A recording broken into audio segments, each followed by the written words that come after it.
Every day, billions of people open their browsers, check their email, transfer money, or log into their favorite websites. And almost nobody thinks twice about it. At the top of the browser, there's a small icon, a lock. That tiny lock symbol has become the universal sign of safety on the internet. It tells us that the website is secure, that our passwords are protected, that nobody is watching. But what if that trust isn't as simple as we think? What if the security of the entire internet depends on a system that only a few organizations control? Behind that little lock icon lies one of the most important systems ever created for the internet, a system based on a technology called SSL/TLS. And the truth is, most people have no idea who actually controls it. Welcome to the invisible war over the internet's trust.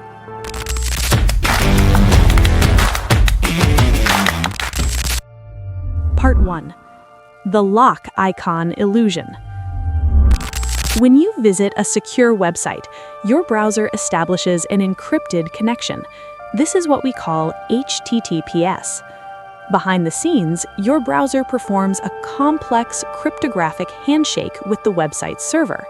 Encryption keys are exchanged, certificates are verified, and within milliseconds, a secure tunnel is created between you and the website.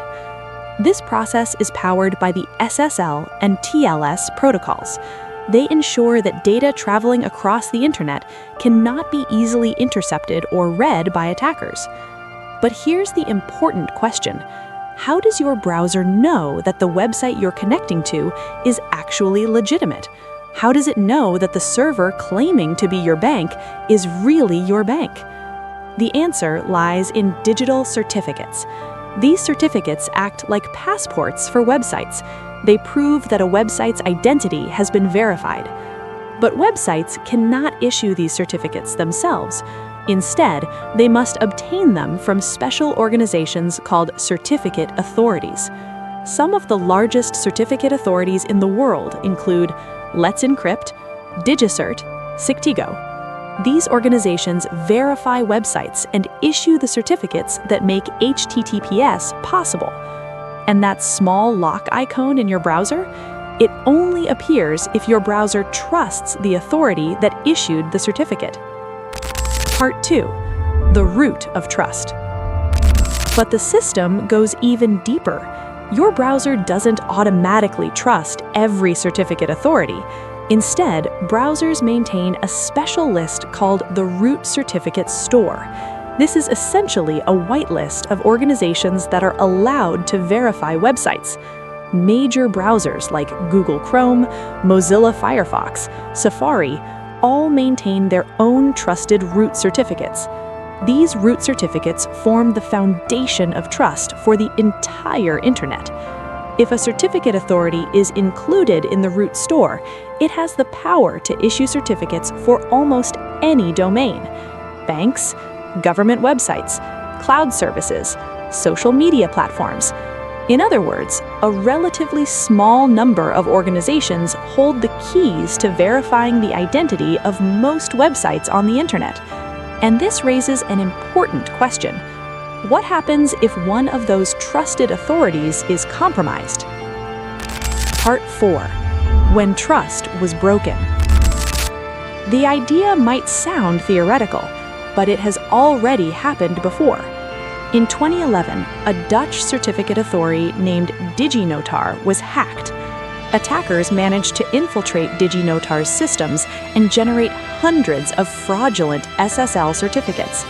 These fake certificates included domains belonging to major services like Google. Because browsers trusted DigiNotar, they also trusted the fake certificates. This allowed attackers to perform a dangerous type of cyber attack known as a man-in-the-middle attack. In this attack, attackers secretly intercept communications between a user and a website. The user believes they are securely connected, but in reality, the attacker is silently sitting in the middle, reading and possibly altering the data being transmitted. Emails, passwords, private messages, all of it could potentially be exposed. The DigiNotar incident forced browser companies to quickly remove the authority from their trusted certificate lists. Within days, DigiNotar collapsed as a company. But the incident exposed something critical. The security of the internet doesn't just depend on encryption, it depends on trust. And that trust can be broken. Part 4. The geopolitical dimension. Today, cybersecurity is no longer just a technical issue. It has become a geopolitical one. Nations increasingly view cyberspace as a strategic battlefield. Countries such as the United States, China, and Iran have all been involved in major cyber operations. Some governments operate sophisticated cyber units capable of launching attacks on infrastructure, cyber espionage targets, or foreign networks. And because SSL certificates control the trust relationship between users and websites, they can become extremely valuable tools in cyber warfare. If attackers can compromise a certificate authority or trick browsers into trusting malicious certificates, they could potentially intercept massive amounts of internet traffic. In extreme scenarios, compromised certificates could be used to impersonate major services or conduct widespread surveillance. This is why the governance of internet trust has become such a sensitive issue. Who should control the certificate authorities? Who decides which organizations are trusted? And how can the world ensure that this trust system remains secure? Part 5. The fragile infrastructure of trust. Despite its complexity, the internet ultimately relies on a surprisingly fragile foundation. Every secure website, every encrypted connection, every HTTPS session, all of it depends on the integrity of certificate authorities and the root trust system. If multiple certificate authorities were compromised at the same time, the consequences could be catastrophic. Browsers might no longer know which websites are legitimate. Users could lose trust in secure connections. Financial systems, cloud services, government platforms, much of the modern internet could be thrown into chaos. To prevent this, the cybersecurity community has developed additional safeguards. Technologies such as certificate transparency logs help monitor newly issued certificates. Security researchers constantly audit certificate authorities, and browser companies carefully review which organizations are allowed into their root stores. Still, the system is not perfect. It is a balance between convenience, security, and global cooperation. And maintaining that balance requires constant vigilance.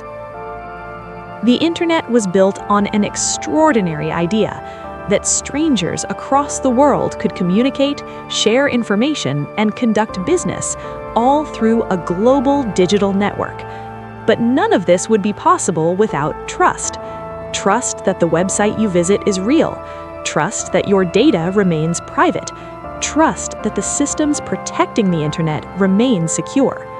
Every time you see that small lock icon in your browser, you are placing your trust in a global infrastructure of cryptography, organizations, and security experts working behind the scenes. Most people will never think about it, but without it, the internet as we know it simply wouldn't exist. And the next time you see that lock icon, you might ask yourself one question: who really controls the trust of the internet?